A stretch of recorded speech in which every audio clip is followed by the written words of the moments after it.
ئەلەو کاتانەدا کە کاتێک خەلیفەیە شەوێکیان لەگەڵ ئەسلەمە هاوڕێیەتی دەرئەچێ و ئەڕات ئەگەڕێ بەناو موسڵمانانە بزانین کێ پێویستی هەیە، بزانین کێ محتاجە، کێ لێی قەوماوە، ئەبینێ ئاگرێک لە دوورەوە ئەستێت بە ئەسلەم ئەڵێ هەلومە مەعی بکەوە ڕێ با بڕین بزانین ئەو ئاگرە چییە.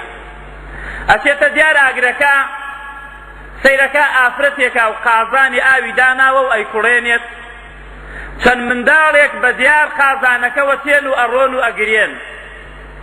ئیمامی عومەر ئەڵێ ئیزنم ئەدەی بێمە پێشەوە، ئەڵێ فەرموو، ئەڵێ کوا پیاوەکەت؟ ئەڵێ وەڵڵاهی پیاوەکەم نەماوە، ئەمانە هەمووی هەتیون. ئیمامی عومەر پێی ئەڵێت ئافرەتەکە ئەڵێ بڵێ، ئەڵێ باشە ئێوە قازانە چییە؟ ئەو مناڵانە بۆ ئاوەهاکەن؟ ئەو شەلێ وەڵڵاهی لە برسا وا ئەکەن الله بەینەنا وبەینە عومەر، خوش لە بەینی من ئێمە و عومەرا دێت. ئیمامی عومەر دەستەکا بە گریان و ڕائەکە. ئەسلەمەکەوێتە لاتەکی لە ماڵەوە هەچی هەیە ئەیداتە بان کۆڵیاوە ئەیبات، ئەی قوربە سەرت عومەر، ئەو مناڵانە نان نییە بخۆن، ئەوانە هەتیون. ئەسلەم لە ڕێگا پێی ئەڵێ یا ئەمیر المؤمنین بێرە ئەو شتانم بدەرێ من بیدەمە کۆڵی خۆمە.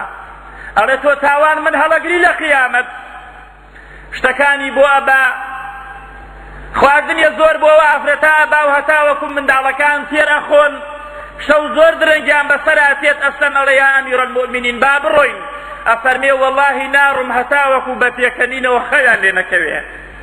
ئەی قوربە سەری عومەر، چەنەها هەتی وا هەیەکە لە ناوچووە، چەنەها هەتیمانەیە ئێستا حاڵی چۆنە، چەنەها بێوەژنمانەیە حاڵی چۆنە.